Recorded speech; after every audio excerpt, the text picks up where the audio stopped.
So friends, हा vlog आपला last struggle स्टोरीचा part असणार आहे. आमच्या खिशामध्ये फक्त आणि फक्त 100 रुपये राहिले होते लास्ट. तर त्या दिवशी आम्ही विचार केला, येता येता म्हटलं आपण चिकन घेऊन जाऊ म्हटलं आणि चिकन बनवूया आणि खाऊया. तर आम्ही, तुम्हाला माहिती आहे फ्रेंड्स, फक्त 50 रुपयाचं चिकन घेतलं. एका साईडला चिकन होता आणि एका साईडला मी तनुजाचा हात पकडलेला होता. अचानक मागून मला असा झटका लागला आणि अशी पिशवी ओढली. बघतोय तर काय, वर बघ ना, बघतोय तर काय, कुत्र्याने असंच चिकन धरलं आणि असंच ओढलं. एवढं जीव तरमळला ना, म्हटलं यार शेवट 100 रुपये राहिले होते म्हटलं, ते पण कुत्र्याच्या तोंडात आणि रस्त्यावर सगळं चिकन. सो हे हाय हॅलो फ्रेंड्स, कशा आहात तुम्ही? आय होप सगळे मजेत असतात. खूप दिवसानं तुमची चौकशी केली. कसं वाटतंय? मी आहे तनुजा. मी आहे आनंद. सॉरी, थोडं लेट झालं इंट्रोला. 2-3 दिवसाने ब्लॉग येतोय त्यासाठी खरं सॉरी. थोडंसं काम पण होतं आम्हाला आणि पप्पा पण होते घरी. वेळ नव्हता भेटत हा, आम्हाला. आणि ते काय काम होतं ते आपण नंतर ब्लॉग मध्ये कव्हर करूच, की त्या कामामध्ये थोडेसे आम्ही बिझी होतो. सो लास्ट ब्लॉग जो होता तो आपण सोडला होता. कोणी फसवलं, काय फसवलं ते तर आपण कव्हर करूयाच. बट त्याआधी मला हे बोलायचंय की आम्हाला त्या होम टूरची अपेक्षा नव्हती की त्याला तुम्ही इतका प्रेम द्याल द्याल. आणि तुम्हाला माझं छोटंसं हाऊस इतका आवडेल, म्हणून मला खूप जास्त आवडली ती गोष्ट. तर फ्रेंड्स, आधीच्या ब्लॉग मध्ये मी तुम्हाला बोलली होती की त्या ज्या रूम मध्ये आम्ही राहायला गेलो त्या माणसाने सुद्धा आम्हाला फसवलं. तर मी शॉर्ट मध्येच सांगते तुम्हाला. झालं काय होतं, ऍक्च्युली ना, आम्ही जिथे जिथं काम करायचं होत ना, तिथले माणसं बरोबर नव्हते. म्हणजे ह्या लाईन मधले अर्धे तर माणसं फक्त स्वतःच बघतात, त्यांना दुसऱ्याशी काही घेणं देणं नसतं. हे काम असं आहे. तर की नाही का, आपलं काम झालं हुलाम, असं काहीतरी म्हण अप्लाय होते ह्या कामावर. झालं काम हुलाम असं आहे. ठीक आहे. तर असं करता करता आमचे 1 वर्ष गेले. तर आम्ही ना एक जागेवर मग कामाला लागलो. म्हणजे खूप जास्त आम्ही कामं बदलले, पण एक जागेवर आम्ही कामाला लागलो 2 जण. तर ते माणसं, त्यांना आमचं काम खूप जास्त आवडत होतं. म्हणजे की खूप जास्त काम आवडत होतं, आमचं बोलणं. आम्ही काम थोडं बाकीच्या लोकांपेक्षा कम्पेअरनी फास्ट, कारण की ऑलरेडी आम्हाला त्याच्यामध्ये 1 ते 1.5 वर्ष झालं. तर आमचा थोडासा स्पीड जो होता ना हाताचा, तो वाढलेला होता. आणि आम्ही आपण ते काम आहे ना आपलं समजून करायचं, नीट नाटक. बाकीचे लोक कसे एडवाकडे काम करून ठेवून द्यायचे, आम्हाला तसं नव्हतं. आम्हाला असं वाटायचं नाही आपलंच काम आहे, कारण की आज नाही तर उद्या नाही का आपल्याला तेच काम करायचंय. आम्ही तेच माइंडसेट होतं आमचं, आम्ही करायचो मन लावून ते काम. तर पुढच्याला ते काम आवडायचं की बाबा हे लोक जास्त टाइम वगैरे देतात, ते हे करतात ते करतात ते. तर असंच करता करता मग ते लोक आम्हाला बोलले की ना, आमच्या इथे एक रूम आहे, जर तुम्ही आमच्या रूम मध्ये शिफ्ट होता का, कारण त्यांचा एक रूम होता त्यांना रेंटने द्यायचा होता. आणि आम्ही कामाला जिकडनं यायचो, आम्ही तिकडनं थोडंसं लांब पडत होता आम्हाला. तर ते बोलले की तुम्ही एवढं लांबून येण्यापेक्षा आमचं घर जवळ आहे, काम पण तुमचं इथंच आहे, तर तुम्ही इथंच या कामाला. तुम्ही हवं तर एवढं भाडं द्या, तेवढं भाडं द्या. म्हणजे आम्हाला त्यांनी खूप जास्त सॅक्रिफाईस केलं सगळ्या गोष्टींमध्ये. आमच्या नेगोशिएट केलं त्यांनी, रेंट केलं नेगोशिएट त्यांनी, आमच्याकडून डिपॉझिट वगैरे नाही घेतलं. तर आम्ही थोडेसे खुश झालो की चला बाबा, घराजवळ काम असलं तर आपण थोडा जास्त वेळ कामाला देऊ. अशा या गोष्टीमध्ये आम्ही थोडे इमोशनल होऊन आम्ही तिकडची रूम खाली करून त्यांच्या रूम मध्ये शिफ्ट झालो. 1 महिना झाला, काम चांगलं चाललं होतं. 1-2 महिन्यानंतर त्यांना काय माहिती काय झालं, मग त्यांना असं वाटायला लागलं की आमच्या रूम मध्ये राहतात तर आमच्या मनाने कामाला यायचं, जेव्हा आम्ही कॉल करणार तेव्हा तुम्ही कामाला यायचं. म्हणजे ते कसं आपल्या हाताच्या पुतळ्यासारखं, जेव्हा आम्ही बोलवतो तेव्हा यायचं. तुम्हाला रात्री 2-2 वाजेपर्यंत काम करावंच लागेल. आज अर्जंट माल हे तुम्हाला माल द्यावंच लागेल. आपण एवढं हफ्ताभर काम करणार तर आपल्या शरीराला 1 दिवस तर आराम पाहिजे ना. नाही, फ्रायडेचे दिवस पण सुट्टी देत नव्हते. 4-4, 5-5 वाजेपर्यंत काम करून घ्यायचे. परत आम्ही काय बोललो की बाबा आम्हाला सुट्टी करायची, आम्हाला बाहेर जायचे, तर मग ते लोक पेमेंट आमचा लेट करायचे, नाही द्यायचे. मग त्या दिवशी आम्हाला पेमेंट म्हणजे नाही का आम्हाला थांबून ठेवायचे. आता ऑब्व्हियसली आपल्याला समोरून पेमेंट नाही आणणार तर आपण जे काम आपलं बाहेर होतं किंवा आपण जे काम करायला जाणार होतं ते जाणारच नाही, कारण आपल्याकडे पैसेच नाहीत. मग ते तसे करायला लागले 2 महिन्यानंतर. ठीक आहे. त्याच्यानंतर मग त्या आणि तसं करता करता काय करायला लागले, मग मुद्दाम आहे ना, मुद्दाम काय करायचे, पेमेंट आमचा लेट करायला लागले. मग आम्हाला रेंटच द्यायला होत नव्हतं. ऑब्व्हियसली घर त्यांचंच होतं, आम्ही त्यांच्याच घरी राहत होतो. तुम्ही आम्हाला पैसे देणार तर आम्ही तुम्हाला रेंट देणार ना. तुम्ही म्हणता असे कसे लोक तुम्हाला भेटले. खरं आम्हाला असे माणसं भेटले तर आम्हाला स्टोरी आम्ही हे करतो ना, थोडं फ्लॅशबॅक मध्ये गेलो ना, म्हणतो असे कसे काय लोक आपल्या बरोबर वागत होते आणि आपल्याला बरंच का वागले आम्ही सांगतो तर काय लोकांना विश्वास होईल, काहींना नाही होणार. आम्हालाच होत नाही तर तुम्हाला कसं होईल, मी समजू शकते की असे पण माणसं या जगात आहेत. ठीक आहे की ते फक्त स्वतःच बघतात. म्हणजे त्याची मेंटॅलिटी बघ ना, त्यांना माहिती आहे जर आम्ही पेमेंट दिलं हे दोघं जण पण आपल्यापाशीच कामाला आहेत, जर आम्ही यांना पेमेंट दिलं तर हे भाडं देतात ना, नाही तर आम्ही कुठून देणार भाडं? ते बोलायचे आम्हाला भाडं का नाही दिलं. अरे भाऊ, तुम्ही तर आम्हाला पहिलं आमच्या कामाचं पेमेंट द्या तर आम्ही तुम्हाला देतो ना. आणि मी कशी होते, मला असा राग यायचा की बाबा मी एवढं फटकळ होते, मी एवढं काम करते हे करते, तर तुमचं काम आहे मला टायमिंगवर पेमेंट, तुम्हाला आम्ही टायमवर काम करून देतो तुमच्या म्हणण्याप्रमाणे. आम्ही जेव्हा तुम्ही कॉल कर, आणि मी सकाळी लिटरली फ्रेंड सकाळी 8ला उठून जेवण, भले घर माझं जवळ होतं पण मी डबा वगैरे नव्हते घेऊन जात, पण मी सकाळी स्वयंपाक करून जायचे.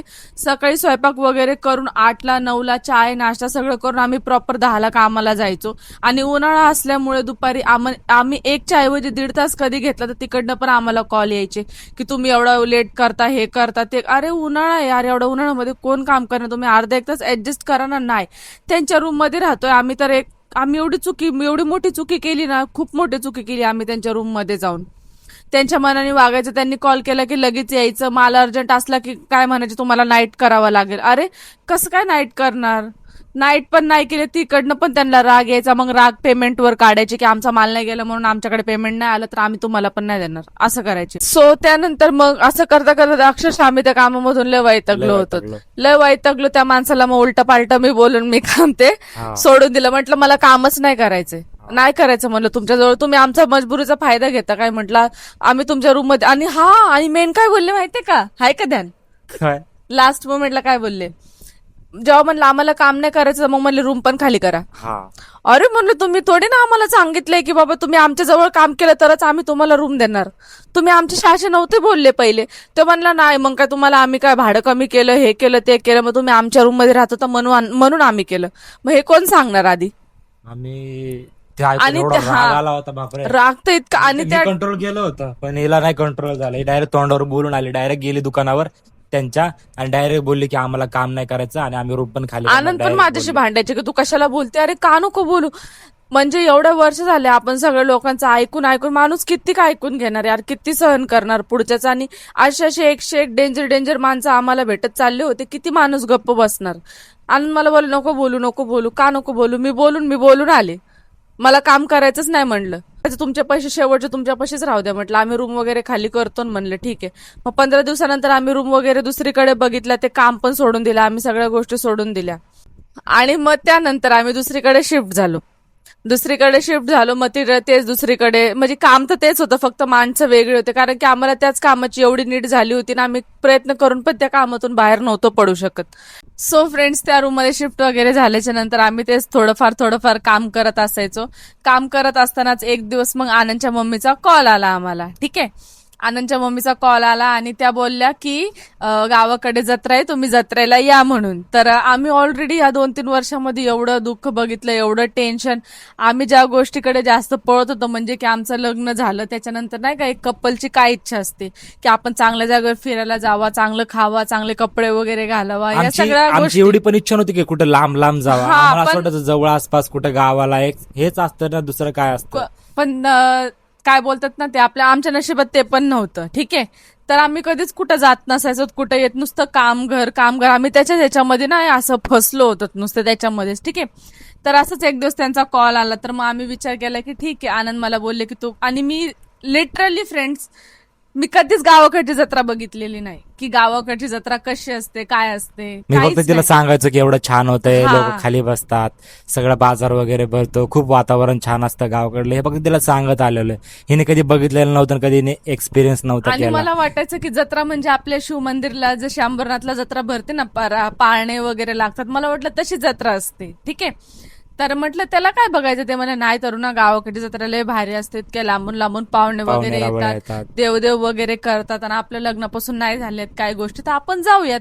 तर मी म्हटलं ठीक आहे, आता जायसाठी पैसे नाहीत तर मग काय करायचं.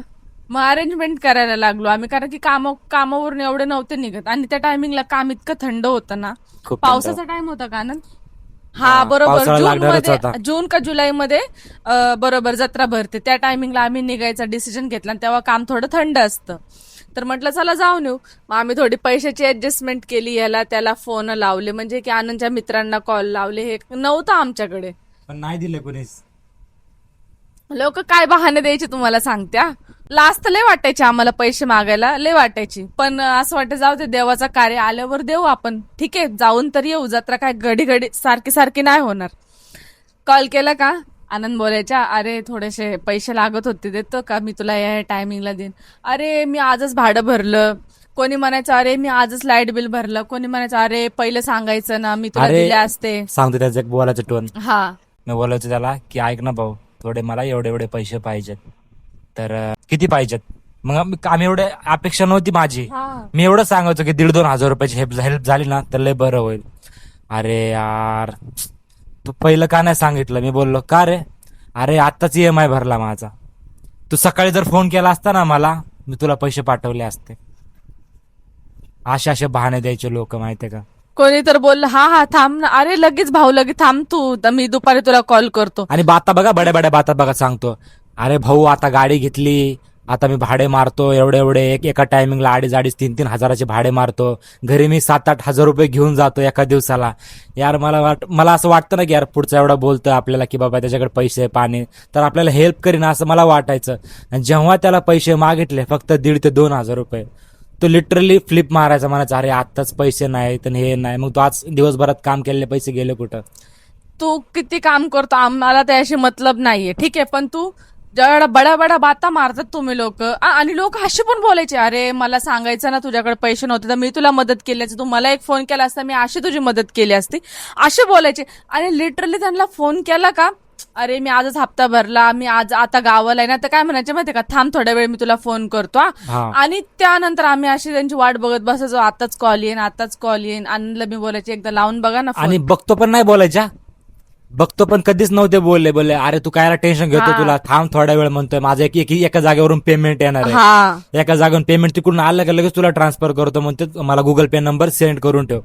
मग आम्ही कसं आसऱ्यावर बसत ना की तो एवढा 100% बोललाय, बघतो नाही बोलला की तुला हा. देतो असं बोललाय, तर आम्ही त्या आशावर बसत होत. आणि मग त्याला आम्ही 3 तासांनी 4 तासांनी 5 तासांनी जेव्हा कॉल करायचो, त्यानेच दिलेल्या टायमिंगवर तो फोन उचलत नाही. फोन उचलायचा नाही आणि त्याच्यानंतर डायरेक्ट गायब ते माणसं. डायरेक्ट गायब. आणि मग लगेच दुसऱ्या दिवशी मग त्यांना व्हॉट्सअपला आपण त्यांना मेसेज टाकायचा, अरे भाऊ काय झालं, पैशाची हेल्प करणार होता, काय झालं. लगेच त्याच्याच फोनवरून दुसरा चॅट करणार, तो गावाला गेलाय. अरे यार तो गावाला गेलाय, त्याचा फोन इथे चार्जिंगला आहे, XYZ तो गावाला गेलाय, मी त्याचा भाऊ बोलतोय, मी त्याची आई बोलतेय, तो आता घरामध्ये नाहीये, त्याला आल्यावर सांगते. मग मी बोलायचो ठीक आहे, त्याला आल्यावर सांगा. तिकडून पण त्यांचा कॉल नाही. त्याच्यानंतर मग असं करता करता आम्ही ओळखलं की मी बोलायचे, बघा तुम्ही लय मित्र करतात ना, की माझे मित्र असे माझे मित्र तसे मला हेल्प करतात, आपल्या वाईट परिस्थितीत कोणीच येत नाही. पण एवढं असूनही फ्रेंड्स, मी तुम्हाला एक छोटीशी गोष्ट सांगते, आमच्या दोघांचे मन असे आहेत ना, एवढं होऊन सुद्धा काय माहित आम्ही सगळं विसरून जातो. पुढच्याशी आम्ही परत पुढच्याशी तसंच बोलायला लागतो की काय झालेलंच नाहीये. काय माहित आम्ही दोघं पण तसे आहेत. कधी तो व्यक्ती जर समोर आला ना, असं वाटत नाही की त्यांनी आपल्याला हेल्प नव्हती हा. केली, की त्याला नाही बोलावा, त्याला आपण आता घमंड दाखवावा हे, किंवा त्याला बघून डोळे फिरवा, हे आमच्याकडून होतच नाही. तो जर व्यक्ती समोरून पुढून आला कधी स्वतःहून जर बोलला ना, तो असं वाटतं यार जाऊन दे, चल जे झालं ते झालं, सोड, असं वाटायचं आम्हाला. त्याच्यानंतर आम्हाला कळलं की आपल्याला कोणी मदत नाही करणार, मग आपणच स्वतःच काम केलं आपण. आम्हीच काम करून त्याला, मग आम्ही त्याच्याकडून ऍडव्हान्स घेऊन गेलो. ऍडव्हान्स घेतला, मग आता काय करणार, पैसे नव्हते तर मग त्याला बोलले ठीक आहे आता आम्ही गावाकडे चाललोय, आम्हाला ऍडव्हान्स दे म्हणून. बाबा आम्ही ऍडव्हान्स घेऊन कसं तरी थोडेफार ऍडजस्टमेंट करून पैशाचं ह्याचं त्याचं कपडे बिपडे बॅगी बिगी सगळं घेऊन आम्ही गेलो जत्रेला गेलो. तर कशाची आम्हाला देवाची जत्रा सुद्धा नशिबात नव्हती. गेल्याच मी एवढी आजारी पडले की मला अचानकच एवढी थंडी ताप भरली. ज्या दिवशी जत्रा आहे त्या दिवशी, म्हणजे की ज्या दिवशी जत्रा होती आम्ही पहाटे घरातून निघलो आणि आम्ही दुपारपर्यंत आपण पोहोचलो ना आनंद. हा, दुपारपर्यंत आपण पोहोचलो आणि त्याच्यानंतर दुसऱ्या दिवशी जत्रा होती, म्हणजे आम्ही जत्रेच्या एक दिवस आधीच गेलो होतो. आणि फ्रेंड्स रात्री आम्ही मस्त जेवण वगैरे केलं एकत्र, सगळे झोपलो आणि इतका भारी माहोल होता ना तो, इतकं छान वाटत होतं ना तिथलं वातावरण, सगळे पाहुणे वगैरे आलेले, खूप छान वाटत होतं. बस दुसऱ्या दिवशी जत्राच होती आणि पाट 5लाच मला अशी बेकार थंडी ताप भरली, म्हणजे की एवढी हालत खराब की मला कोण बसलंय, कोण काय करतंय मला काहीच सुचत नव्हतं. मी साधं सकाळी पाणी पेलेली पण उलटी, चाय पेलेली उलटी, मला काहीच कळत नव्हतं की माझ्या बरोबर काय चाललंय. आणि एवढ्या बेकार सिच्युएशन मध्ये आमच्याकडे नाही गाडी होती गावाकडे, तर आम्ही हॉस्पिटलमध्ये जाण्यासाठी सुद्धा आमच्याकडे गाडी नव्हती. तर आता गावाकडून कसे लांबून लांबून माणसं येतात, कोणी येतं 2 व्हीलरवर येतं, कोणी स्वतःची 4 व्हीलर घेऊन आलं होतं, पण आमच्याकडे तसं काहीच नव्हतं. ठीक आहे, आम्ही एवढ्या लांबून गेलो होतो. म्हणजे एवढी तब्येत खराब झाली होती तिची, एवढी तब्येत खराब ना, मी आयुष्यामध्ये असं माझ्या एवढ्या जवळचं असं मी असं बेडवर असं माझ्या बाजूला थांबलंय आणि त्या माणसाच्या मी असं बाजूला थांबलो, त्याची मला उष्णता लागते, एवढी तापली होती माहितीये का.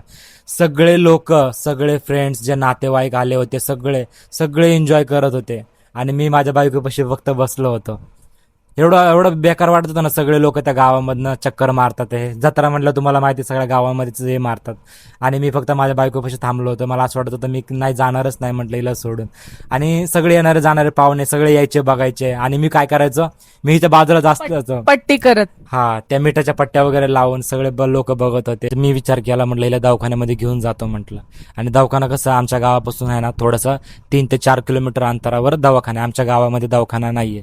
तर मी माझ्या रक्ताच्या नात्याला, माझ्या जवळच्या माणसाला बोललो की मला गाडी दे, मला दवाखान्यात जायचं म्हटलं, तरुणाची तब्येत लय खराब झाली आहे म्हटलं.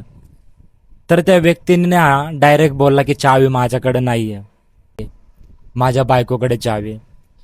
ते ऐकून मला एवढं वाईट वाटलं ना, एवढं वाईट वाटलं ना. म्हणलं कसं काय यार, हे माझं रक्ताचं नातं आहे म्हटलं, आणि तो व्यक्ती बोलतो की चावी माझ्याकडे नाहीये, माझ्या बायकोकडे. अरे मग तुझं काय आहे, मग तू तर घेऊ शकतोस ना, तू तर बोलू शकतोस ना की ह्याला गाडी पाहिजे, तू गाडीची चावी दे, त्याची तब्येत लय खराब आहे. नाही दिली आकाश शेवटी त्या लोकांनी माहितीये का चावी. एवढं वाईट वाटलं ना आम्हाला. तरी पण मग मी 3 ते 4 तास थांबलो आणि माझे पप्पा आहे ना, माझे पप्पा माझी गाडी, म्हणजे जी आमची पर्सनल गाडी होती ना, ती गाडी घेऊन दुसऱ्या गावाला गेले होते. मग ती गाडी यूज तर फ्रेंड्स आम्ही तिथंच थांबलो आणि एवढी तापून चालली होती, मला एवढी भीती वाटत होती ना, मला असं वाटायचं तिला काय नाही व्हावं, एवढी तब्येत खराब होती.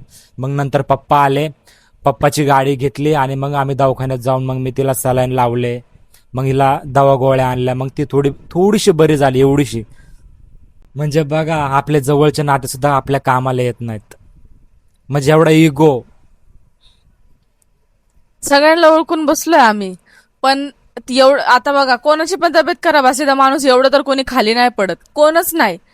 आम्हाला पण माहितीये, तरी पण आम्ही त्या व्यक्ती बरोबर आता गेलोत ना, तरी बी आम्ही बोलतो, हे करतो, पण लोकांना आमचं सुख बघवत नाही. पण त्या टायमिंगला आम्हाला समजलं नाही, त्या टायमिंगला आम्हाला समजलं नाही की तो तसा बोलला का. आम्ही ती गोष्ट आहे ना तिथली तिथं सोडून दिली. हा. जाऊ दे म्हणलं, यार आपल्याच घरातला माणूस आहे, नसन चावी किंवा त्या बायकोकडे चावी, पण ती बायको तिथं आता काय सांगू होती, तरी पण तिने नाही दिली आम्हाला. आम्ही मागायचा पण प्रयत्न नाही केला. ती बायको पण माझ्या जवळची होती. हा. आणि दुसरी गोष्ट, एवढं होऊन पण मी त्याला परत दुसऱ्यांदा गाडी मागितली. एवढं होऊन पण मला वाटलं ते दुसऱ्यांदा तरी गाडी देईन. तर त्याला बोललो की आमची खूप इच्छा होती की आम्ही लग्न झाल्यापासून आमच्या देवीला, मोठ्या देवीला म्हणजे पाथर्डीला आम्ही गेलो नव्हतो. तर माझी एवढी इच्छा होती ना, म्हणलं मी तरुणाला आहे ना देवाचं दर्शन करीन म्हटलं गावाकडे गेल्यावर, एवढी इच्छा होती माझी. तर मी त्याला परत एकदा गाडी मागितली. मी म्हटलं की मला आहे ना गाडी दे म्हटलं, मला हिला मोठ्या देवीला घेऊन जायचंय म्हटलं. आम्ही लगेच होतो म्हटलं, पेट्रोल वगैरे मी टाकतो, काय टेन्शन नको घेऊ. त्या टायमिंगला सुद्धा त्याने गाडी नाही दिली. तर तो काय बोलला माहितीये का मला, तो म्हणला नाही आम्ही चाललो, की आम्ही नाही देऊ शकत म्हणलं, आम्ही चाललोत म्हणलं गाडी घेऊन. म्हणलं चल जाऊन दे म्हणलं, हे चालले तर. पण ते लोक सुद्धा त्या देवीला नाही गेले, त्यांनी आम्हाला सुद्धा नाही गाडी दिली. एवढं वाईट वाटलं ना त्या टायमिंगला, खूप वाईट वाटलं. मग ते माणसं आहे ना आमच्या मनामधनं उतरून गेले. तर फ्रेंड्स नाही दिली त्यांनी गाडी, तर मी आनंदलाच ओरडले की जेव्हा तुम्हाला पहिली वेळ नाही दिलं, तुम्ही कशाला दुसरी वेळ मागतात. पण माझं रक्ताचं नातं होतं ना तरुण यार. मी लहानपणापासून माझे मित्र त्यांना बघितलं, त्यांच्याबरोबर राहिलो. कुठे ना कुठे आमची पण गलती नव्हती यार. आम्हाला वाटायचं आपले माणसं आहेत, आपण आपल्याच माणसाला मागणार. ठीक आहे, पण आम्ही चुकत गेलो. पण ठीक आहे, झालं काहीतरी त्याच्यातून धडा शिकायला भेटला की नाही, आपल्या गोष्टी आपण आपल्या इच्छा मारल्या पाहिजेत, पण लोकांकडे हेल्प नाही घेतली पाहिजे. ठीक आहे, तर असं करत करत शेवटी आम्ही मोठ्या देवीला कुठेच आम्ही गेलो नाही. आम्हाला नाही जत्रा नीट पार करता आली, काय नव्हती. आम्ही गावात जत्रा सुद्धा नाही बघितली कशी झाली, कारण की तिकडं नाचत होते. मी आजारी, आनंद माझ्याजवळ बसलेत, मला पट्ट्या करतात. त्याच्यानंतर दवाखान्यामध्ये गेले, तिकडनं येऊस तर मग मी संध्याकाळी मी बरी झाले, रात्रीच्या 12-1 वाजता. तोपर्यंत जत्रा वगैरे सगळी खतम झाली, लोक आले, जेवले, पाहुणे आली, येऊन जेवण बिवण करून आपापल्या घरी पण निघून गेले. त्याच्यानंतर मी बरी झाले. त्यानंतर मग जेव्हा घरच्या म्हणजे आनंदच्या मम्मीने तेव्हा आमची हेल्प केली होती. त्यांनी बघितलं की हिच्या गळ्यामध्ये सोनं वगैरे नाहीये, काय नाही, तर बिचाऱ्यांना त्यांना मया आली, आनंदच्या मम्मीला आमची दया आली. तर त्यांनी मला एक छोटंसं मंगळसूत्र करून दिलं गावाकडे. ठीक आहे, ते मंगळसूत्र करून दिलं. मला खूप जास्त बरं वाटलं की जाऊ द्या, कोणी असून असं आनंदच्या मम्मीने तरी आमची कंडिशन बघून आम्हाला हेल्प वगैरे केली. आणि येताना पण त्यांनी थोडेफार आम्हाला काहीतरी खर्च वगैरे दिली होती. आणि त्या बोलत होत्या की ठीक आहे चल मोठ्या देवीला आम्ही खर्च करतो वगैरे, पण म्हणलं नको नको म्हटलं, आम्ही जातो म्हणलं परत. तर आम्ही दर्शन वगैरे न करता आम्ही आमच्या घरी रिटर्न आलो. कारण की आम्हाला कामावरून पण भरपूर फोन यायला लागले हा. पण आणि आम्ही नसतोच ना आलो तर ते काम सुद्धा आमच्या हातात गेलं गेलं असतं. असतं. कारण त्याला आणि- आम्ही बोलून आलो होतो. आणि तिकडनं येऊन बघतो तर काय, तिकडून आम्ही आमच्या घरी आलो तर घरामध्ये पूर्णपणे अंधार. आणि बघतो तर काय, आमचा मीटर काढून नेला होता. कोणी? लाईटवाल्यांनी आमचा मीटर काढून नेला होता. आणि काय झालं तर माहिती का फ्रेंड्स, आम्ही लाईट बिल भरलेलं नव्हतं फक्त, आणि 2 दिवस एक्स्ट्रा झाले होते. आणि आम्हाला माहिती नव्हतं की 2 दिवस एक्स्ट्रा झाले तरी मीटर काढून नेतात. म्हणजे की ना पहिलं आम्ही एवढे टेन्शन मध्ये असं एक प्रकारचं डिप्रेशन बोललं तरी चालेल. आमच्या लक्षात नव्हतं आमच्या राहिलं. लक्षातच नव्हतं दोघांच्याही. आणि काय झालं, जिथे आम्ही राहत होतो ना तर ते खाली वरती रूम होता. ठीक आहे, खाली वरती रूम होता, तर तो लाईट बिल खालच्यांकडे आलं होता, वरचा आणि खालचा आमच्या दोघांमध्ये एकच मीटर होता, असं काहीतरी सीन होता, मला एवढं लक्षात नाहीये. तर त्या व्यक्तीने आम्हाला सांगायला हवं होतं की नाही की बाबा मीटर लाईट बिल आलाय, हा लास्ट डेट आहे म्हणून. तर त्यांनी काय केलं, त्यांनीही तो बिल नाही भरला आणि आम्हालाही नाही कळवलं. आणि मग ते लोक आले आणि कट करून गेले. म्हणजे की मीटरची डेट होती 30 आणि आम्ही आलो गावाकडून 2 तारखेला. 2 दिवस आम्हाला लेट झाले, तर त्यांनी मीटर कट करून नेला. आणि फ्रेंड्स आल्यावर तर आमची अशी कंडिशन, आम्ही ऑलरेडी ऍडव्हान्स घेऊन गेलोय, आमच्याकडे पैसे नाही. आणि थोडेसे दिले होते, हा. ते पण नंतर खर्च झाले ते सांगन तनुजा. त्याच्यानंतर मग ते पैसे दिलेले, ठीक आहे. मग आम्ही लाईट ऑफिसला गेलो दुसऱ्या दिवशी. त्या दिवशी आम्ही रात्री अंधारामध्ये झोपलो, इतके आम्ही, एक दिवस नाही झोपले. म्हणजे त्या दिवशीच सांगते मी, त्या दिवशी आम्ही अंधारामध्ये झोपलो रात्रभर. एक तर इतके दमून आम्ही आलेलो, एवढे दमून आलेलो, तर आमची हालत खराब. त्याच्यानंतर मग आम्ही रात्रभर कशी तरी काढली बाबा, अंधारामध्येच झोपलो आम्ही. आणि दुसऱ्या दिवशी विचार केला लाईट ऑफिसमध्ये जाऊ, त्यांना बोलू की बाबा असा असा सीन झालाय, आमचा मीटर काढला, हे केलं. ते बोलले आमच्या हातामध्ये काय नाही, तुम्ही बिल नाही भरला. पण म्हणलं 2च दिवस एक्स्ट्रा झाले. ते म्हणले नवीन रूल आलाय, तुम्ही 1 महिन्याचं पण बिल नाही भरलं तर आम्ही मीटर कापून नेणार. आता कोणाला बोलायचं, कोणाला बोलायचं, कुठं भांडायला जायचं सांगा. काहीच ऑप्शन नव्हतं. मग मामींनी थोडेफार काय पैसे दिले होते, थोडेफार आमच्याकडे होते, असं करून मग आम्ही लाईट बिल भरला. लाईट बिल भरला आणि मीटर परत लावायचं, हा. म्हणजे काय रिफिटिंग त्याचे करायची, पण त्याचे वेगळे charges, एक्स्ट्रा हा. चार्जेस. जाऊ दे म्हटलं आनंद, काही का व्हायना लावा म्हटलं, लय आधीच जीव लय वैतागलेला आहे म्हटलं. आणि फ्रेंड्स तेवढं होऊन पण आमच्या खिशामध्ये फक्त आणि फक्त 100 रुपये राहिले होते लास्ट. तर त्या दिवशी आम्ही विचार केला की चल ना, आता आपण गेलो, आता लाईट ऑफिस मध्ये येता येता म्हटलं आपण चिकन घेऊन जाऊ म्हटलं, आणि चिकन बनवूया आणि खाऊया. तर आम्ही, तुम्हाला माहिती आहे फ्रेंड्स, फक्त 50 रुपयाचं चिकन घेतलं. 50 रुपयाचं चिकन घेतलं आणि तनुजा माझ्या हातामध्ये, एका साईडला चिकन होता आणि एका साईडला मी तनुजाचा हात पकडलेला होता. तर मी असं असं असं करत चाललो होतं चिकन. ठीक आहे, तर अचानक मागून मला असा झटका लागला आणि अशी पिशवी ओढली. बघतोय तर काय, वर बघ ना, बघतोय तर काय, कुत्र्याने असंच चिकन धरलं आणि असंच वडलं तर एवढं जीव तरमळला ना. म्हटलं यार, शेवट 100 रुपये राहिले होते म्हटलं, ते पण कुत्र्याच्या तोंडात, आणि रस्त्यावर सगळं चिकन. म्हणजे की एकदा 50च चिकन घेतलं आणि ती पण पिशवी अशी हलवत चालले, मागून येऊन कुत्र्याने धरला आणि सगळं चिकन रस्त्यावर पडलं. एवढं वाईट वाटलं ना, एवढा राग असं त्या कुत्र्याला धरावा ना, असलं उचलून आपटावा ना. पहिलं तर मला वाटलं पहिले आनंद लहान व्हा, चिकन कुठे असं घेऊन चालतं का. अरे यार, मला काय माहिती अचानक कुत्र येईल आणि ते झालं कुत्र म्हटलं, घेऊन. गेले ते पण 50 रुपये तेवढे अवघे राहिले होते, ते बी जाऊ दे म्हटलं, तर गप घरी चला. आणि काय केलं असं मग, जाताना 10 रुपयाचं बेसन घेतलं आणि तेच बनवून खाल्लं. आम्ही झोपून बेसनाची गेलो. पोळी खाऊन, चपात्या खाऊन झोपून गेलो आम्ही. असे होते काहीसे आमचे दिवस तेव्हा.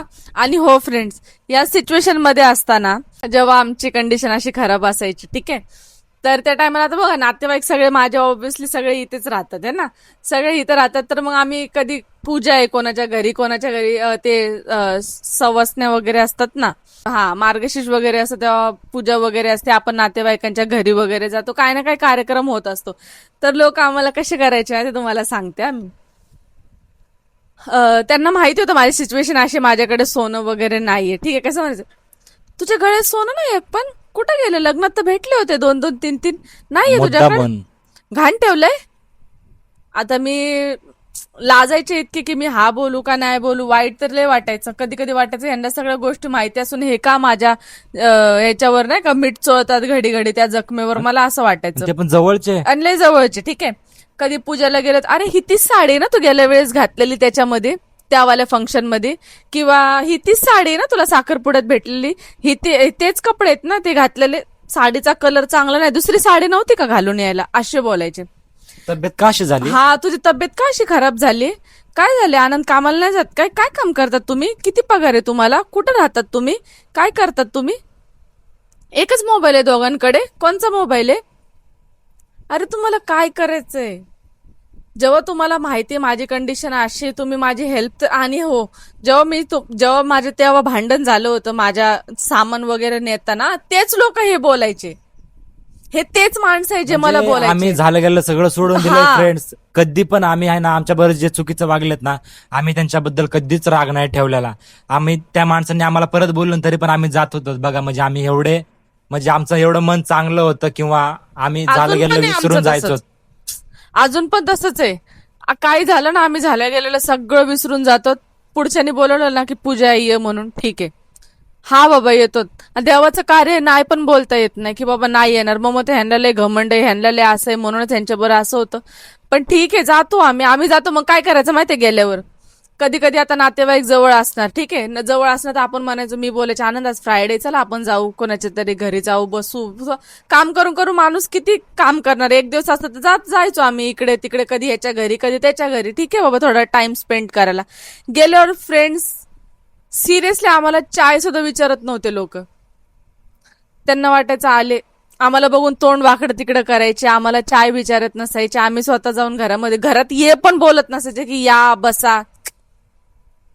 यार एवढं कोण थर्ड क्लास आणि एवढं कोण खाली पडून वागतं. आमच्या दारामध्ये कोणी आलं तर मी तर कधी तसं करणार नाही. हा लास्ट ब्लॉग होता आपल्या सिरीजचा, ज्यामध्ये आम्ही तुम्हाला सगळं कव्हर केलं की आमच्या बरोबर स्टार्ट टू एंड काय झालं, नातेवाईक कसे असतात, कोण आपला साथ देतं, कोण आपला साथ नाही देत, कोणाकडून हेल्प घेतली पाहिजे, कोणाकडून नाही घेतली पाहिजे, आपल्या इच्छा कितपत कोणाला सांगितल्या पाहिजेत, आणि आपल्या सुखीमध्ये आणि आपल्या दुःखामध्ये कोण सामील होतं, कोण नाही होत, कोणाला आपलं समजलं पाहिजे, कोणाला नाही. ह्या सगळ्या गोष्टी आम्ही तुमच्याशी शेअर केल्यात. आणि आम्ही दोघं अपेक्षा हीच करतो की आमच्या ब्लॉगमधून तुम्हीही काहीतरी शिका. काही लोक बोलतील पण आम्हाला की मग आता काय तुम्ही काय लय मोठा तीर मारला काय, तुमची कंडिशन अशी, आता पण तुम्ही पत्र्याच्या घरात राहता. हो, आम्हाला मान्य, आम्ही आता पण पत्र्याच्या घरात राहतो, पण आम्ही 2 घास सुखाचे आमच्या कष्टाचे खाऊ शकतो. आम्ही कोणाला मागायला जात नाहीत. जशी आमची कंडिशन आधी होती की बाबा आम्ही कोणाला हेल्प करायला, आम्ही कोणाला बोलायचं आम्हाला थोडी मदत करा, आम्ही तुम्हाला नंतर पैसे देतो, आता आमच्यावर ते दिवस नाही आहेत. आम्ही आमच्या कोणत्याही इच्छा नाही मारत. आता आम्हाला काही खाऊ वाटलं किंवा आम्हाला कुठे फिरायला वाटलं तर आम्ही बिंदास जातो, कारण की आम्ही ते दिवस बघितलेत. आणि सगळ्यांना हक्क आहे, जर जे वाईट दिवस बघतात त्यांच्या आयुष्यात चांगले दिवसही येतात. आम्हाला नाही माहित आमच्या आयुष्यामध्ये काय होणार आहे, पुढे आमची जर्नी कितपत जाणार आहे, आम्हाला काही माहिती नाही. फक्त आमच्या बरोबर जे झालं ते आम्ही शेअर केलं. तुम्हीही त्याच्यापासून काहीतरी शिका. कुठल्याही गोष्टी घेताना 2 पैसे मागं असावे हे थोडंसं लक्ष द्या. आणि दुसरी गोष्ट फ्रेंड्स, आम्हाला असं वाटतं ना, आमच्या दोघांना असं वाटतं ना, जे पण आमच्या बरोबर झालंय ना ते आम्हाला एक चांगल्यासाठीच झालंय. आम्हाला असं वाटतं आम्हाला की दुनिया कशी आहे, लोकांबरोबर कशी डील केली पाहिजे, तुमच्या बरोबर किती खराब दिवस काढले, ह्या खराब दिवस मध्ये आपण कसं राहिलं पाहिजे. आम्हाला असं वाटतं हे मुद्दामून घडून आले आमच्या बरोबर, आणि आम्हाला काहीतरी शिकायला मिळाले. यार एवढे कोणाचे वाईट दिवस नसतात यार, कोणाचेच नाही. आपण तुम्हाला तरी आम्ही कमीत कमी आमचे 17-18 पार्ट झाले असते, त्याच्यामध्ये आम्ही खूप, तरीही आम्ही एवढं शॉर्टमध्ये सांगायचा प्रयत्न. आमच्यावर जेव्हा ते आमच्या जीवावर येत होतं तेव्हा विचार करा, फक्त आमच्या जागीनं स्वतःला ठेवून बघा फक्त की आमची कंडिशन काय होत असेल जेव्हा आपलेच माणसं आपल्याला बोलतात ना, एवढं वाईट वाटतं ना फ्रेंड्स. आणि मी तुम्हाला एक बात अजून एक सांगेल, ह्या सगळ्या सिच्युएशन मध्ये मी एक अशी मुलगी आहे ना की मला थोडं कोणी काय बोललं ना की मी लगेच घरी येऊन रडते. मी अक्षरशः मला कोणी बोललं नाही ना की घरामध्ये म्हणजे नाही का या म्हणून किंवा चाय प्या, कोणी मला नाही ना विचारलं तर मला लय हर्ट होतं. मी इतकी अक्षरशः इतकी रडायचे ना घरी येऊन. पण माझ्या नवऱ्याने मला इतकं स्ट्रॉंग बनवलंय ना, तो मला म्हणायचं तुला काय गरज आहे रडायची, हा असेच आहेत लोक. मग कधी कधी तर आमची मारामारी व्हायची, मला कधी कधी कानाखाली ओढायचे की तुला काय गरज आहे रडायची. इतकं स्ट्रॉंग बनवलं ना त्यांनी की हा ते बोलले मग तुझी चुकी, तू कशाला गेली त्यांच्या घरी, तू कशाला त्यांच्याकडून अपेक्षा का ठेवली तू, असं बोलायचे मला. असं बोलून त्यांनी मला एवढं स्ट्रॉंग केलं. आज मी एवढी स्ट्रॉंग झाले ना, मला कोणी काय बोललं तरी मला काही फरक पडत नाही आता. आणि मी तुम्हाला माहिती आहे फ्रेंड्स, मी फक्त हिच्यामुळे जायचो माहितीये का, कारण की ही म्हणजे असं घरामध्ये टेन्शन घेऊन बसायची. हिला कधी कोणाच्या तिच्या नातेवाईकांचा कॉल आला ना की घरी ये, किंवा हिचं पण कधी कधी मन व्हायचं लय की खुश माझ्या व्हायचे. नातेवाईकांकडे जायचं, तर ही खुश व्हायची, मला बोलायची चला. मी बोलायचं नको तरुणा, बघ तुला त्रास होणार आहे तिकडे गेल्यावर. मी तिला हे पण बोलायचं नाही, ती बोलेन होऊन द्या म्हणे, पण तुम्ही चला माझ्या बरोबर. तर मी हिच्या खातीर जायचो आणि तेच व्हायचं जे मला वाटायचं ना, जे होणार आहे तेच जेव्हा व्हायचं. आम्ही असं जायचो ना खुश चांगलं होऊन कोणाच्या घरी, हा खुश होऊन जायचं ना, आम्ही दुःखी होऊनच यायचो तिकडनं. म्हणजे असे लोक आम्हाला शब्द बोलायचे ना की आम्हाला आमच्या मनाला लय लागायचे आमच्या मनाला. ह्यासाठी ना फ्रेंड्स, तुम्ही विचार करत असताना सेलिब्रेट करतात, हे करतात, त्यांच्या बरोबर कोणी नसतं, हा आम्ही दोघंच सेलिब्रेट करणार, आम्ही शेवटपर्यंत आम्ही दोघंच राहणार. कारण मला आमच्या दोघांना तर कोणाची गरज नाहीये. जेव्हा तुम्ही आमच्या वाईट काळामध्ये नव्हतात, मी नाही बोलत तुम्ही की माझ्या वाईट काळामध्ये नव्हता तर तुम्ही माझ्या चांगल्या काळात पण नसाल, तसं नाही. पण ती अॅनिव्हर्सरी आमची होती म्हणून आम्ही सेलिब्रेट केली. आम्हाला तेव्हा नीड नव्हती. उद्या जर आम्हाला काही मोठी पूजा वगैरे असेल किंवा काही का ओकेशन असेल, मी लोकांना बोलवेल. मी नाहीये त्यांच्यासारखी, मी त्यांना बोलवेल तुम्ही या माझ्या घरामध्ये, बाकी ती त्यांची इच्छा. अरे पण बोलून पण तर काय फायदा नाही ना, कधीच आपल्याला मोटिवेट करणार कधी नाही नाही त्या करणार. गोष्टी लोक, माहितीये का, की तुम्ही चांगलं करताय. आणि आमच्या दोघांची एक छोटीशी रिक्वेस्ट आहे तुम्हाला ही, की तुम्ही आमची स्ट्रगल स्टोरी आणि लव्ह स्टोरीचे जेवढे पण दुःखद पाठ होते ते सगळे तुम्ही आमचे बघितले, म्हणजे की आमच्या वाईट काळामध्ये तुम्ही आम्हाला साथ दिली, आमचे सगळे व्लॉग बघितले. तर आमची इच्छा आहे की जेव्हा आमचे थोडे सुद्धा चांगले दिवस येतील, थोडे सुद्धा, आम्हाला नाही माहिती की आम्ही कुठं जाणार, काय करणार, काय नाही, पण मला असं वाटतं की तुम्ही आमच्या बरोबर कनेक्टेड राहावा, आमचे सगळे व्हिडिओज बघावा, आम्ही डेली लाईफमध्ये कसे आहोत, आमच्याकडून इथून पुढे पण काही चुका होऊ शकतात का, किंवा तुम्ही आम्हाला सजेशन द्या.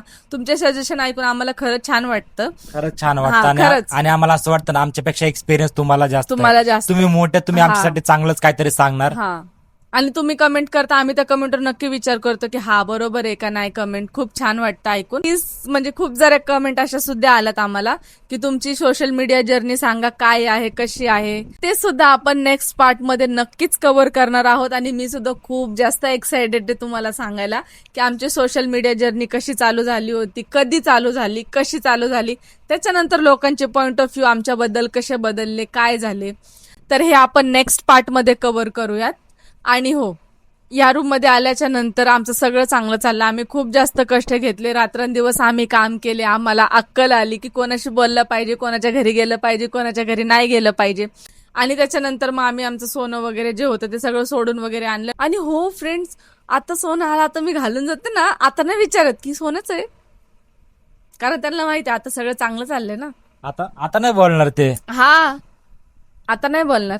सो फ्रेंड्स, जर तुमच्या मनामध्ये आमच्यासाठी काही सजेशन असतील तर तुम्ही कमेंट सेक्शन मध्ये नक्की विचारू शकता आम्हाला काही सांगू शकता, कारण तुमच्या कमेंट्स खूप जास्त आमच्यासाठी पॉझिटिव्ह असतात आणि आम्हाला नक्की त्याच्यातून काहीतरी शिकायला मिळतं. आम्ही त्या कमेंट्सवर विचार करतो की तुम्ही इथे चुकलात, तुम्ही असं करायला पाहिजे होते, किंवा हो बरोबर आहे तुमचं 100%. आम्हाला खूप छान वाटतं की ठीक आहे, आम्ही जे सांगतोय तुम्ही आम्हाला 100% समजून घेता, हे ऐकून खूप बरं वाटतंय.